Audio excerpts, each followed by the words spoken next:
Welcome to the 4 to 5, everybody, on Friday. In case you didn't know, it is Friday. Sydney Moore, Good Tanya Friday. Rivera, Eric Chilton. This is, I mean, it's always good. That's redundant, isn't it? Every Friday. Yeah, but I feel the need to just say it, I agree. just to remind people that Fridays are good. Happy Friday. That's right.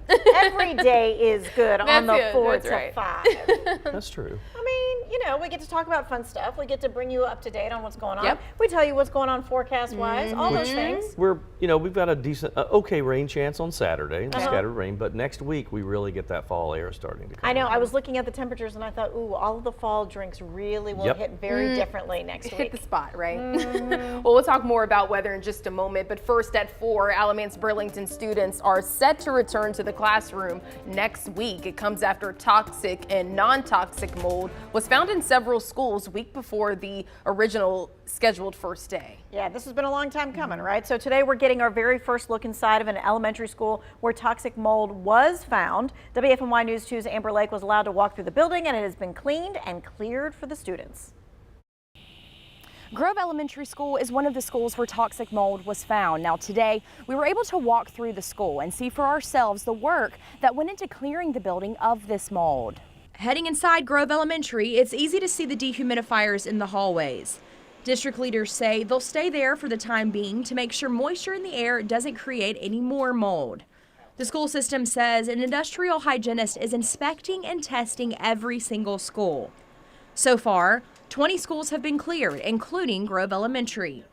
Principal Tracy Horton says the ceiling tiles have been replaced, everything has been wiped down, and the school is ready to see students. Parents are even allowed to accompany their students to the first day of class. We just want our parents to see our building. They weren't able to do that before school. We want them to be able to meet the teacher, and we want the experience to be as positive for the parents. We want them to see that the building is clean and everything is as normal as possible so that we can get back to the business of educating our students. And ABSS officials said they're going to start the first day of the school year on a 3-hour delay Monday, September 11th. In Burlington, Amber Lake, WFMY News 2. All right, let's give you a look at the district's dashboard, which tracks the cases of mold, which schools are being cleaned, and which buildings are safe for students. As of right now, no schools are in the testing phase, and the remaining schools are all either being cleaned or they've been cleared for the very first day.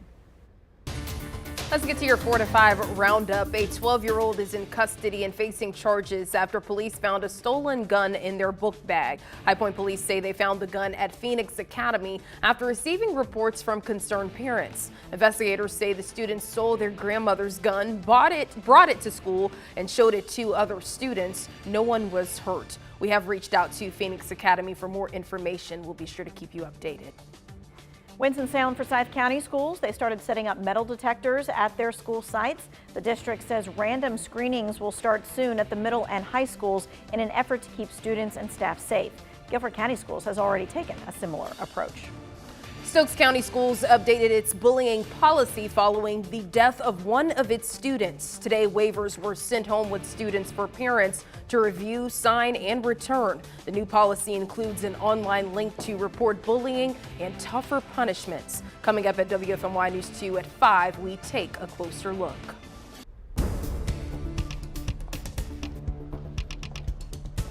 You know, it's interesting when you look at our temperature map right now. Look east and south. So RDU 93, 92 in Sanford. Then you get right over the triad. It's upper 80s, Reidsville 89, Greensboro and Winston and High Point, all three agreeing at 88. And then Mount Airy down to 82, and then 70s in the mountains. So this cooler trend will move along in the next couple of days. In fact, tomorrow only making it up to 81 degrees. Now we do have a chance of an isolated storm heading into the night tonight with overnight lows at 69. That 81 tomorrow, but rain chances up to about a 50-50 shot now on Saturday. It's actually over the last few days we've seen the models start to trend upwards with rain chances. Right now we're not seeing a whole lot right over us. A lot of it's to the east and again back to the west and north. If you go out to a wider shot here, we do have a cold front that'll be pushing through. It becomes somewhat stationary and kind of lingers around the area on our Saturday, and again that's probably going to help with those rain chances, that 50-50 shot of rain that we're calling for. Here's what the 7-day looks like. for your entire weekend here. 81 on Saturday, 80 on Sunday. Rain chances a little elevated, 50 to 40% both days. A lot of those will be late day storms, but can't rule them out at any time. And then as we head into Monday, you're looking at temperatures around 83 degrees Monday, 84 on Tuesday, and those chances of showers down to a 20%. And how about some upper 70s by the end of next week? Tomorrow morning, the city of Greensboro will remember the fallen heroes from September 11, 2001. On the day known as 9/11, hundreds of first responders put their lives on the line during the terrorist attacks in New York City. Tomorrow, Greensboro will be honoring the New York firefighters who climbed 73 flights of stairs with a memorial stair climb. Community members are invited to climb the stairs at the Eugene parking deck 11 times to honor New York firefighters. The event begins at 9 a.m. You know, with that in mind, if you ask most Americans, all of us can agree that we really can't do enough for our veterans and first responders to say thank you to them. But one local group is reaching out in a huge way, and not with one event this weekend, but two on the same day. The Greensboro Elks Lodge 602, they're holding their First Responders Appreciation Lunch and their benefit for the Tunnel to Towers Foundation. The luncheon is a free meal for all first responders and their families. It runs from 11 a.m. to 2 p.m. The second event is a benefit. It's free to get in there for that, but you're helping an incredible organization that provides housing for veterans and first responders.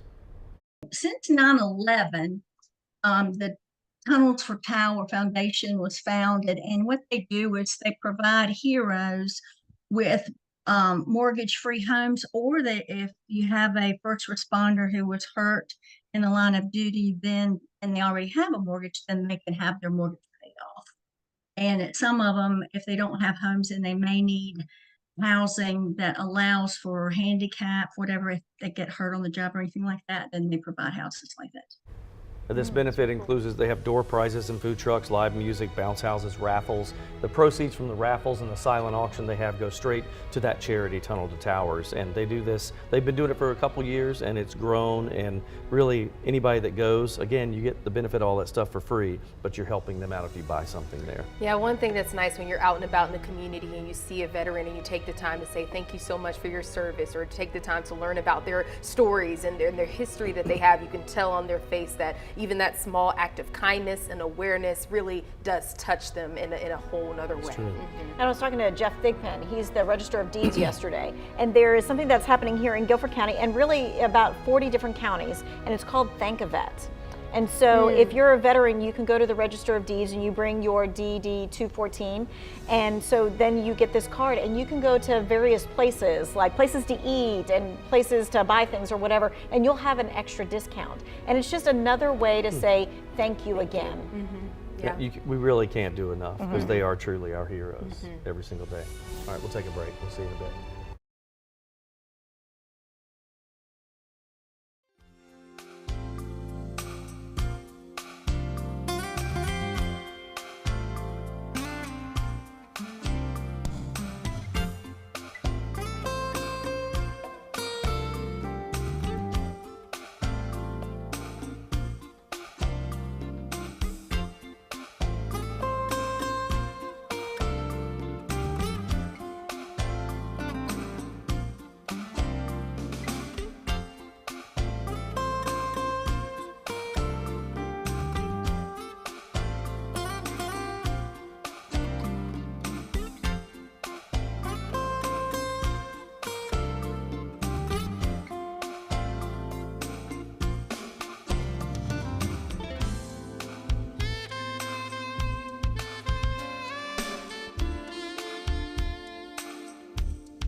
Hockey is pulling its One Chip Challenge spicy tortilla chip from store shelves less than a week after a Massachusetts teen died hours after he took the challenge. A report is pending on the official cause of death for that 14-year-old. In a statement, the company said the chip is intended for adults only, not for children or anyone sensitive to spicy foods or who has food allergies, is pregnant, or has underlying health conditions.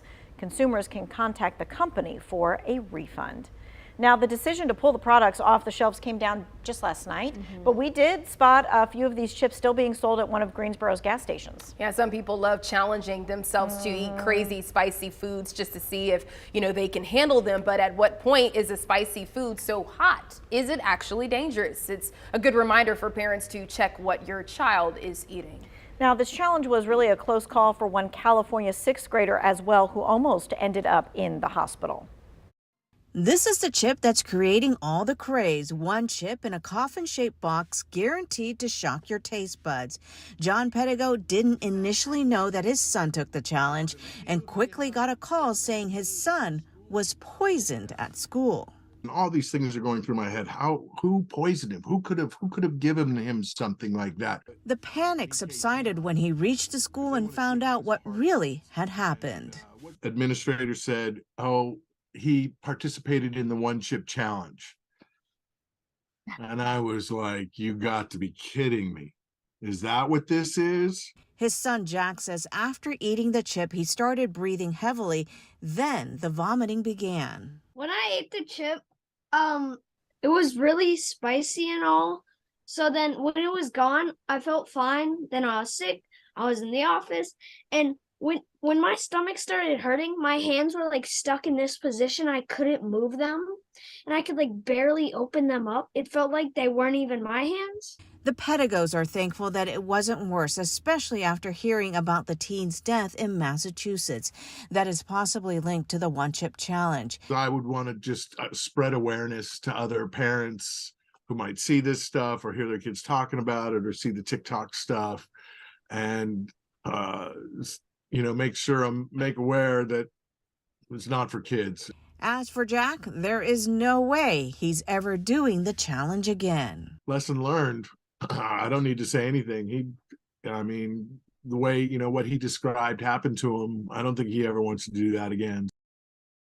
And so the poison control website actually has an entire page dedicated to this, advising people to seek help immediately if they develop chest pain or difficulty breathing as well too. But this young boy, described it very, very well, and I'm sad that he had to go through that, but saying that his hands did not feel like his hands, that's just, can't imagine. And I think to myself, at any point, now that you've heard a couple of these stories, does it really make you want to try this thing? No. No. So before, I would say that I did want to try it. To tell you, me, I love the hot stuff. You do? But I'm seeing this stuff, I'm like, no. And it's not like, I didn't want to do it for social media or any of that. I just want to see how hot it was. I did a wing challenge at a place once. It's a one wing, and you had to sign an insurance waiver. Well, I thought that was for I've heard effect. of For like show, that. right? And then I did it. My stomach cramped every 10 minutes for 4 hours. And then it finally went away, and I said, I'm never doing that again. And I remember calling the person, and he said, oh no, you signed that for a reason, because about every 3 weeks somebody has to go to the hospital. Oh, I said, goodness. Nope, Okay. I'm not doing that. Well, yeah, we just need to kind of like stop that whole thing. If someone needs to go to the hospital because of something that they ate, It's a wrap. yeah, we don't need to I'm be too doing old for Hang it that. up. Too old for that mess. Yeah. All right, we'll be right back.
All right, happening right now, the North Carolina Folk Festival, it is underway. Let's take a look from our Greensboro Sky Cam. The festival kicked off this morning in downtown Greensboro. There's tons of entertainment, there's food, chances for you to learn about all kinds of cultures. The festival wraps up on Sunday.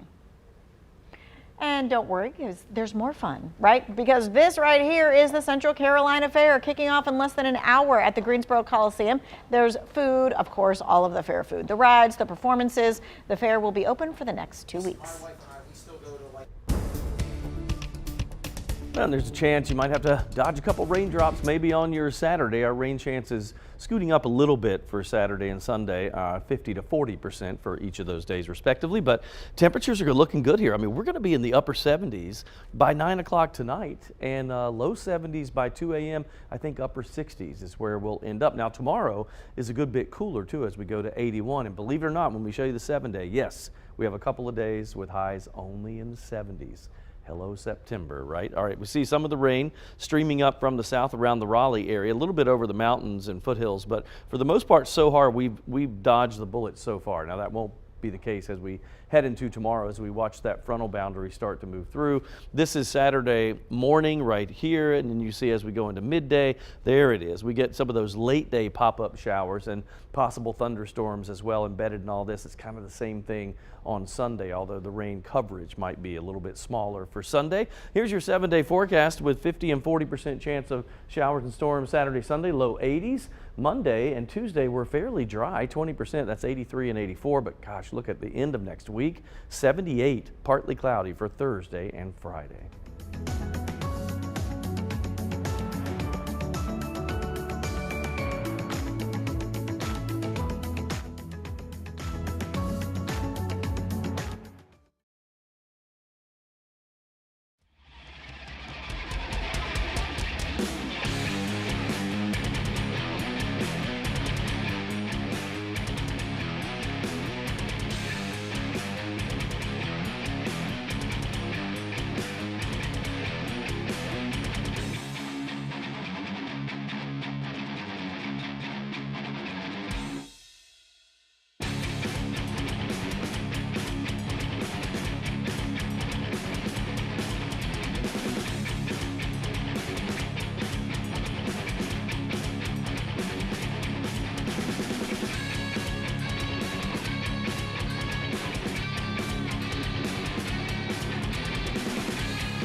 Welcome back. The UNC Greensboro women's soccer team is getting some national recognition. You got to check this out. A goal by sophomore Taylor Mincer was featured on ESPN's Top 10 Plays. The team says she hit the nail on the head with this score from 35 yards out. What a strike. There it is right there. Very, very nice for her first collegiate goal. Congratulations, Taylor. Well, there's a movement in the works to get more women interested in football, like football, not soccer football. Got it. Okay. In Maryland, a school district has teamed up with the Baltimore Ravens for the inaugural season of varsity girls flag football. Yeah, every week almost 400 girls lace up their cleats for a battle on the gridiron. Organizers say these girls are empowering themselves and others to build something bigger. With every snap, under the lights, these girls are writing history in Maryland. First down for we can do anything that boys can do.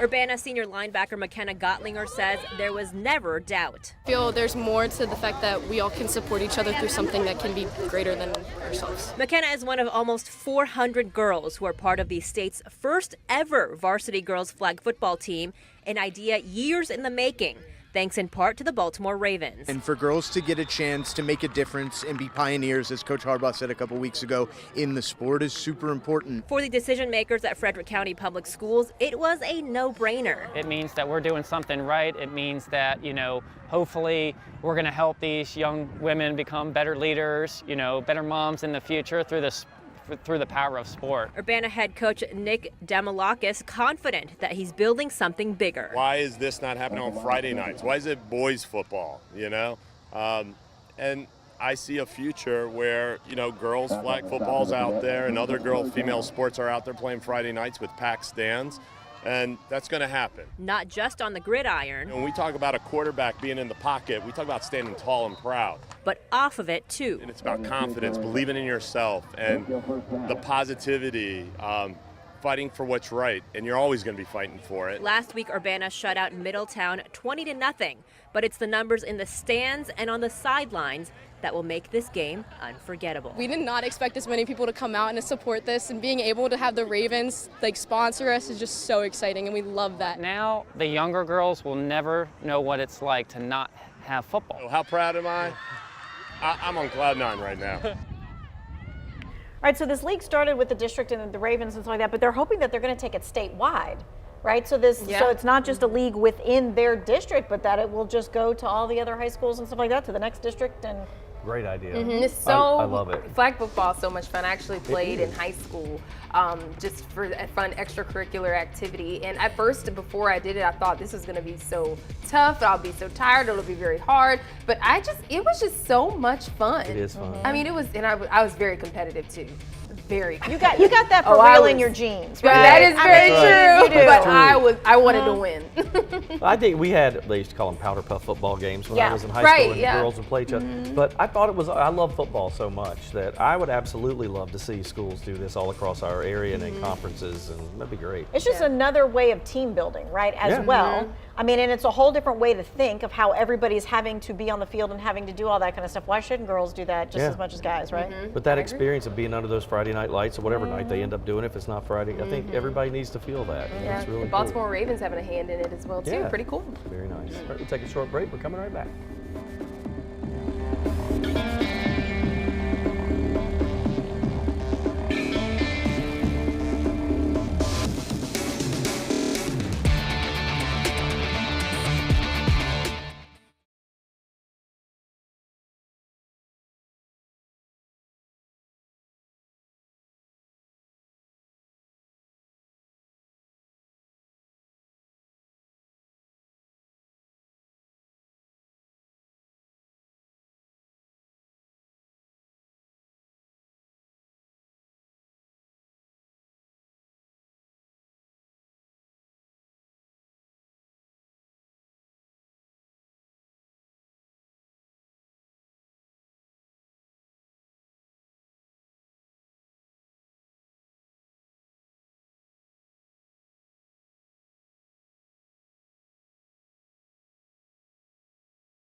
Welcome back to the 4 to 5. Eric, Sydney, and Tanya with you, and it is Friday. We're ready to wrap things up. Happy Friday. Got any good plans this weekend? No, nothing, and that's exactly what I wanted to do. Nothing wrong with that. Yep.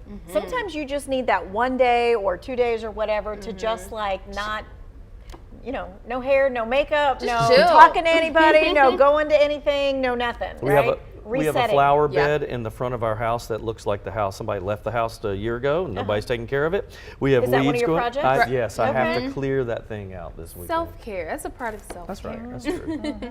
All right, we're going to take a look at your forecast because next week is going to feel fantastic. That's coming up in just a minute, but first at 4:30, we want to tell you about this because Novant's Health Stroke Department treated 10 patients for acute strokes yesterday. Now, the Forsyth County Medical Center usually sees an average of 4 or less on any given day. Today we spoke to the director of the stroke department and one of his nurses about the chaotic day. The way I would probably explain it is once in a blue moon, but around here we call that once in a really black cloud. Goodness. That is tough. And you know, it kind of makes you think to yourself, all right, what is happening that all of a sudden we're having more of these kinds of situations happen? 10 in one day, even 4 in one day, you don't really want What's that going either, on? right? So what do we need to be doing for ourselves? For those who don't know, an acute stroke is caused by the interruption of blood flow to a region in the brain. And the doctor talked about the ways that you can prevent this from happening. It's a very common problem, happens to about 1 million Americans every single year. Lots of risk factors for stroke, lots of risk factors that are treatable. High blood pressure, treatable problem. Diabetes, treatable problem. Elevated cholesterol, treatable problem. Well, Dr. McDonald says smoking is another contributing factor to strokes. He says quitting can greatly lower your risk of having one of these medical episodes. Couple of showers across the area. A lot of it, we're kind of in like the sweet spot, aren't we? It's all to the east, like Durham and Raleigh, and then back to the mountains. We're in the middle of that. We may see a little bit move into Yadkin County in the next 20 minutes or so. So if you're in Yadkinville, get ready for that. It's moving right along I-77, heading north there. Generally unsettled, you can see across the area. That's because we do have a frontal boundary that'll move through tomorrow. Now watch as we do the time lapse and we go, our future cast rather. This is at 5 o'clock tomorrow morning. Not a whole lot happening yet, but by the time we get into the afternoon and evening, yeah, there it is starting to develop. So it's about a 50% chance of scattered showers. You're going to see the sun peek in and out of the clouds with showers developing here or there. And this is even into Sunday. We'll keep it at about a 40% chance for that. All right, a lot of folks looking out at the hurricane system here. This is Lee. It is a Category 4 and probably holding its own as it approaches the eastern coast of the United States, but the question is, will it affect us? Spaghetti models with this one look good that there'll be a turn to the north. Obviously that can change, but they are in fairly good agreement. All those lines tight together. Each line represents a different model's interpretation of where the storm will go. So we'll keep you posted on that. When you look at our long range outlook, right now that will not affect us. So if it changes, we'll keep you posted. But a 50 to 40% chance of scattered showers or storms for Saturday, Sunday, highs low 80s. Monday, Tuesday, rain chances down to 20%. And then look at the 70s on Thursday and Friday and becoming rain free, only partly cloudy skies. Let's get to your 4 to 5 roundup. A grand jury is recommending charges for South Carolina U.S. Senator Lindsey Graham. The charges stem from his alleged efforts to overturn the 2020 presidential election. This recommendation came from the Fulton County Special Grand Jury report. Other senators were named as well in it. That report was sealed for months but was released today following former President Trump's indictment last month.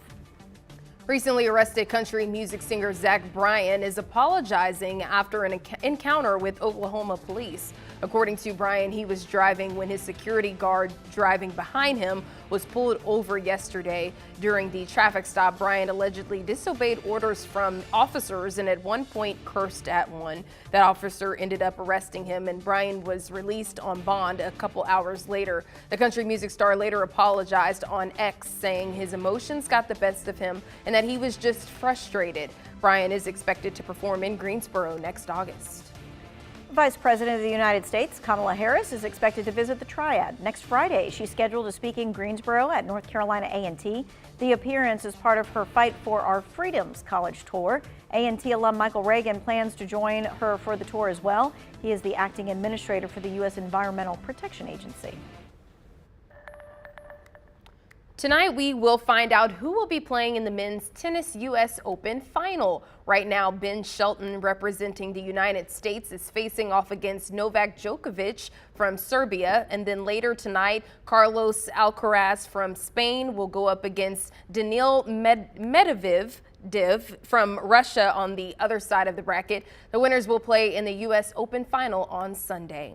And meanwhile, the women's U.S. Open final is set. 19-year-old Coco Gauff will be representing the United States against Belarusian tennis player Aryna Sabalenka. Gauff is now the youngest U.S. Open finalist since her idol Serena Williams did it in 2001. They will face off tomorrow. I'm just saying, Ben Shelton, he's a University of Florida Go Gators. So I am watching just for that. I had to slide that one on there, right? Now, of course, if you follow the U.S. Open, then you know that the matches are not the only spectacle at the Billie Jean King National Tennis Center. The U.S. Open Village hosts feeds, all kinds of like food stuff and entertainment stuff. Thousands of people go through the tournament, which ends on Sunday. Jamie Wax got an inside look at the preparations that go into this massive event.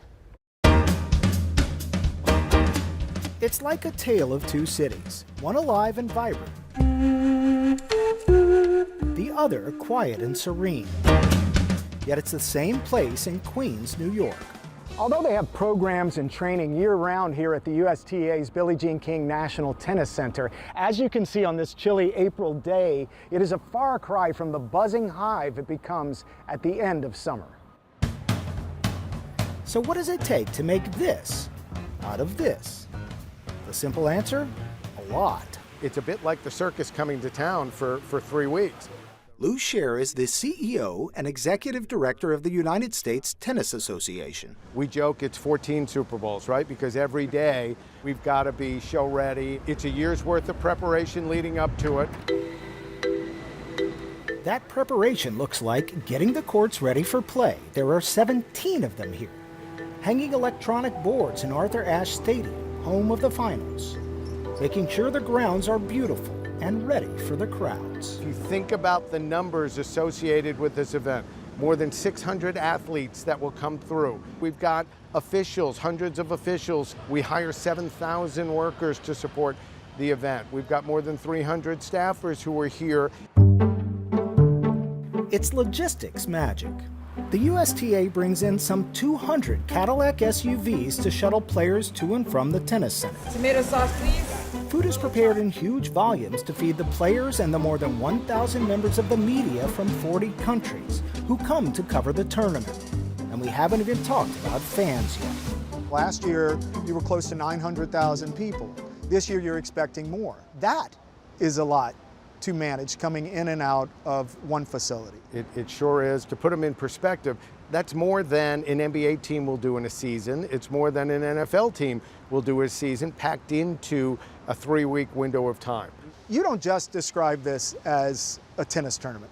We jokingly refer to it as a food and wine festival. We know that only about half of the 8 or 9 hours they spend with us will be watching the competition. The other time is spent shopping, dining, drinking, people watching. That means making sure the shelves are stocked at the 19 merchandising shops. It means the food court and the fine dining restaurants have to be humming along.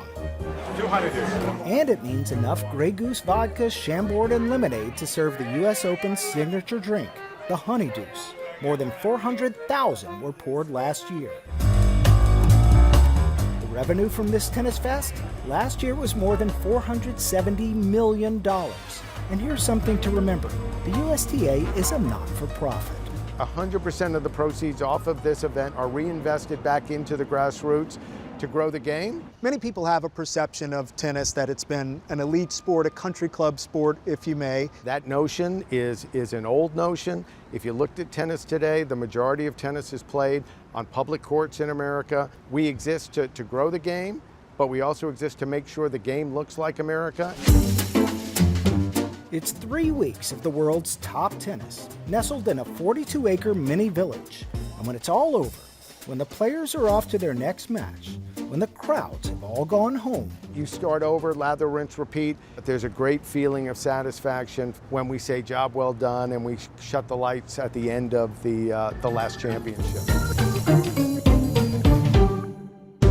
So a lot goes into all those good lot. preparations, right? I got to back up. We're talking about Coco Gauff because when she was here 4 years ago in the Winston-Salem Open, I believe, and we went over there just to see if we could try to find her because she was so young. I think she was like 15. And so we're standing there, and there she is on the court. And no other media is there. It's just me and my photographer. And so I just flagged somebody down and said, can we talk to her? And she goes, sure. And she comes bounding up like a 15-year-old, just like, hey. And her dad comes up, and I did an interview with both of them, and she was super sweet. I follow her now because of that. And then she's out on the court warming up with her coach, and her dad's standing beside me, and I got to talk to him for about 30 minutes. And what's it like for a father to be? Right. And he reminded me of the drive, Will Smith in King. That is a good movie. What is it? King That's Richard? exactly what I was Is thinking that right? about. Yes. That's Serena exactly what he with was her like. dad. All in it, and a good guy that just led her the right way. It's beautiful. Yeah, Really cool. That's a great experience. You know, the U.S. Open has Two Wants to Know kind of poking around about an incident that happened decades ago. So as the story goes, Chris Evert was playing in the U.S. Open in the 80s. She was wearing a bracelet of all diamonds. During one of her serves, the clasp came loose and the bracelet scattered the diamonds. She asked for a suspension of the game so that she could pick up the gems. Now, apparently in the news conference after the match, she was asked about it, and she said, well, you know, I lost pieces of what she called her tennis bracelets.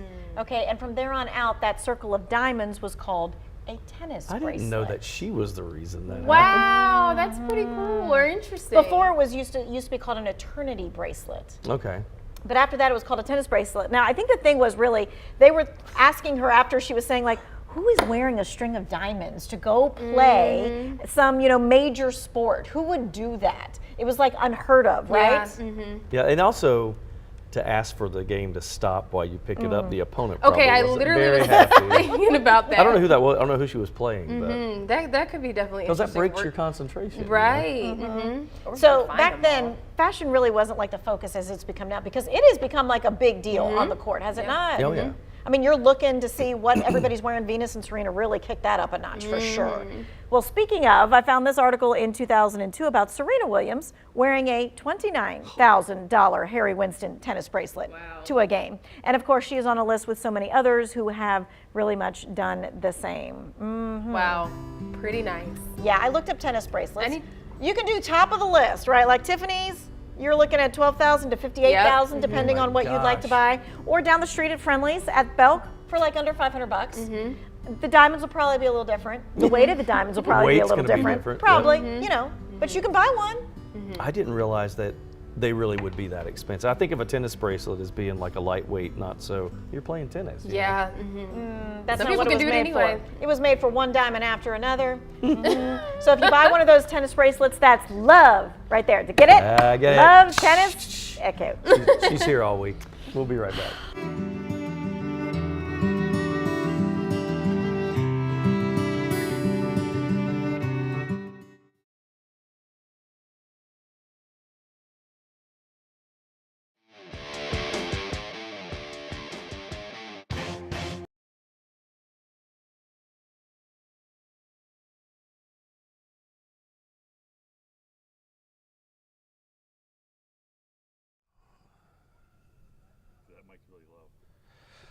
We're here at Lefford High School, and yeah, it's early in the season. It's week 4. Hey, is that you?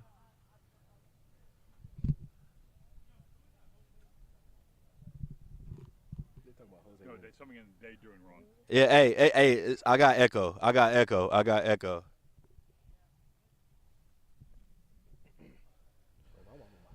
No mute. Mic check, Jalen, 1, 2, 3, 4, 5, 6, 7. We're here at Lefford High School. And yeah, it's a little bit early in the season, but guess what? It's homecoming here at Lefford. We're good.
All right. Our Friday time. football fever game of the week coverage kicks off in just a couple of hours. And for week 4, we have a cross county that is matchup between East Davidson and Ledford High School. Yeah, these two schools are only 15 minutes apart. So you imagine that this is like a rivalry right down the street, right? Like I can see you. It's intense. WFMY News 2's Jalen Gilkey is joining us live from Ledford ahead of tonight's game. Hey, Jalen.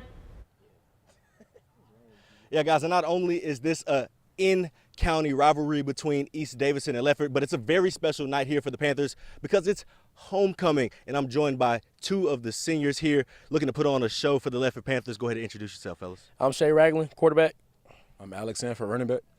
And we know you 2 are 2 of the playmakers for the Panthers. What is kind of the week of preparation been like as you prepare for a county rivalry game? This week we've been dealing with a little bit of heat, so we've had to we haven't been able to get outside like how we normally do. But we still do what we had to do. We watched film, we got a good game plan ready, and we're ready to go out there and ball out. And so, Alex, man, you got this East team coming in. They're hungry. They haven't beaten Ledford in 16 years. I mean, I think you guys were probably 1 the last time they beat you guys. How does it feel just to know that, we got the pressures of continuing this dominance? So there's a level of dominance that comes with a lot of things on the football field, and I feel like that, we just got to keep the pressure on them. I know they're going to be coming at us hard, and we just got to just reciprocate the same energy and maybe even bring some more energy on top of that. And Shay, man, what has Coach Dobie been stressing to you all week to make sure you guys have been focused? Like I said, 16 straight wins for Ledford over East Davidson, but how do we not lose that focus this week during practice? Dobie said, just stay in your playbook and keep watching film. And then the mindset when we come out is just to dominate like normal. We don't want to come out slow. We want to come out, trotting around. We want to come out high energy and just dominate today. And that's the game plan. Sounds like a plan. So if you're going to make your way out here for Ledford, kickoff between East and Ledford is set for 7:30. And these are 2 numbers you're going to want to make sure you see, 3 and 8, because they're going to make those plays tonight. Back to you guys.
It is the job you never knew you needed. For the 4th year in a row, Magellan TV is offering one lucky true crime fanatic $2,400 to embark on a 24-hour true crime binge watch. They're basically willing to pay someone $100 an hour, that's a nice hourly wage, to watch true crime episodes. Yeah, in addition to the grand prize winner, Magellan TV will provide the first 100 runner-ups with a free 3-month membership to its true crime streaming app. And you can apply at MagellanTV.com. But in order to be eligible, you must do it before next Friday, Eric Chilton. I want to do it. You I do. love true crime. Love it. It makes me scared. Me and, too. And I cannot watch it and then go to sleep. Can't. So, girl, we can't watch it. We got to do like romantic comedies. That's it. Right. That's it. It's so interesting because I can watch scary movies and all those different things, but true crime, I don't know if it's the music and the. Well, so my wife has a love-hate thing with it. She's like me. We both love a good 48 hours, Dateline, whatever, and we'll watch them. But she'll watch. And then same thing. She's like, now I can't sleep. I said, well, why'd you watch it right before bed? Watch it when the sun's It's up. just all the extra stuff for me, like it's the fascinating. music and then the black and white fading in and out. Because and they the do such a narrator. good job of I'm that, like, right? What about Keith Morrison is my favorite. And when he starts out with like, Idaho Springs was a quiet town. You And know, it's like, or was it? You know? she was in the gas station and then she wasn't. I'm like, see, All right, so this got me wondering, what's your favorite genre of maybe TV or movies and why? So here are some of the responses on Facebook. Kathy says, mystery, I love this, because it helps her see if she can read bad people. And then guess who they are in public. That's hilarious. Debbie said anything uplifting and inspirational because we all need more of that in our lives. So true. Robert says, I like old TV shows. Andy Griffith, Adam 12, Hogan's Heroes, Dick Van Dyke. They all have a good versus evil theme that I like, but I also like all kinds of Christmas movies, even the Hallmark ones. Sandy says she likes to watch love stories or movies because she said she grew up in a family that wasn't lovey-dovey, in quotes. So I get my heart filled up by watching these on TV, on Hallmark, and especially love those at Christmas time. I don't think I could say I have one favorite genre because I like a little bit of a lot of stuff. I don't like, I'm kind of outgrown the slasher movie stuff, but when I was a kid I liked that, but not now. Sci-fi is number one. Really? I love sci-fi. I absolutely love sci-fi. I do. I don't meet many women that like sci-fi, and I love it. And the next would be action. I don't like any romantic type None of movies. that? No rom-coms? Nope. That's all me. Girl over All here. day long. I want to be entertained. I want to laugh. It can have a funny little thing. I know it's not for real. I know that's not how life happens. But you just like I to be in get the it. moment, right? Yeah, and then it's funny, and I want to be done with it. Action movies. Okay. Like even like the Transporter, they're so crazy, like not gonna happen. Yeah. Mission Impossible, that stuff. I love those. Okay. They're nice. 51st Dates, Tanya. That's it. Hilarious. I love right that movie. there. Love it. All right, let's talk about our forecast and see what's going on here. And yeah, we've got a little bit of rain on Saturday, but I don't want people to think it's a complete washout. It's just widely scattered showers and more likely probably second half of the day or at least late afternoon, early evening across the region. 69 will be the low tonight, 81 the high tomorrow, mostly cloudy skies and with that rain chance that we talked about. You can see it on a broader picture here. It's a frontal boundary that kind of stalls out over our area as it moves through the region, and that will be the case. So if you look at Saturday, it really is more likely as you head into Saturday afternoon and evening. That's right here, and the same story on Sunday. So let's look at temperatures real quick. With the rain chances of 50-50 shot tomorrow, we're in the low 80s through the weekend, 40% on Sunday. Monday, Tuesday, it's a slight 20%, 83, 84, but look at the end of next week. Thursday and Friday, that is fall, people. 28 degrees for Thursday, Friday. Rain free on Friday and only 20% chance Thursday.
Hey, buddy, 1, 2, 3, 4, 5. Checking the mic, my friend, Hurricane Lee. Hi there, Minnesota, Mississippi, Missouri, Montana, Nebraska, Nevada, New Hampshire, New Jersey, New Mexico. There is a square tape on the ground, and I don't know what it's for. Is it something new? Promo shoot. Oh, it's a... And it's actually there because of you.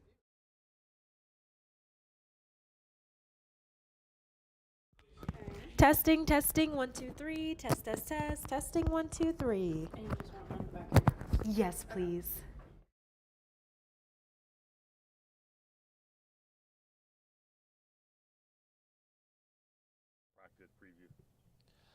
We're out here on the north side of Thomasville as the Leopard Panthers prepare to line it up against an old foe. How does that sound? How does that sound? Do I need to be louder?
Have you been to a show at the Tanger Center in Greensboro yet? Well, it opened 2 years ago and has been jam-packed with shows ever since. And the Triad can't seem to get enough, with over 400,000 customers in the first year alone. Broadway draws the biggest crowds, and I'm one of them, seeing shows like Wicked, Hamilton, Les Mis, and The Lion King. I have to say, they're just so good. Some are sad, most are funny, but the performers are always unbelievable. And we are really lucky to have it right here in our backyard. Now that September is here, it's time for the new season to get going, and I got to get a sneak peek to share along with you. Tanger took me along for the ride with some other media members to preview a couple shows that are coming our way this year, and we were all blown away. After a little sightseeing in New York, we made our way through Times Square and over to Moulin Rouge. This theater was really cool. Just take a look at it. If you've seen the movie, you probably have an idea of what to expect. It's a love story set in Paris at this sultry cabaret, and the musical numbers are taken from pop songs that you already know the words to. It's really energetic, hilarious, and has moments to kind of make you laugh and maybe even cry. But it is a party the whole way through. The next day, they took us to see the new show, Six.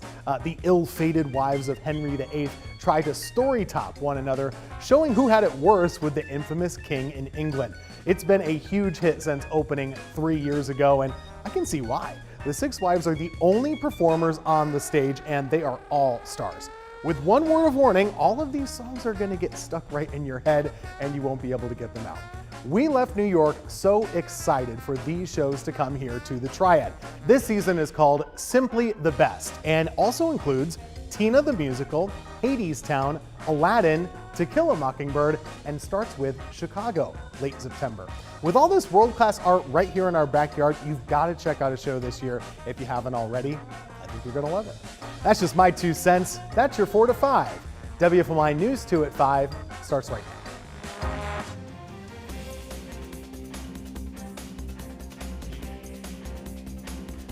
For the first time, we are getting to see inside an Alamance Burlington school that's been the focus of toxic mold cleanup. WFMY News 2's Amber Lake toured Grove Elementary in Burlington, where they've been given the green light to reopen. The first day of school in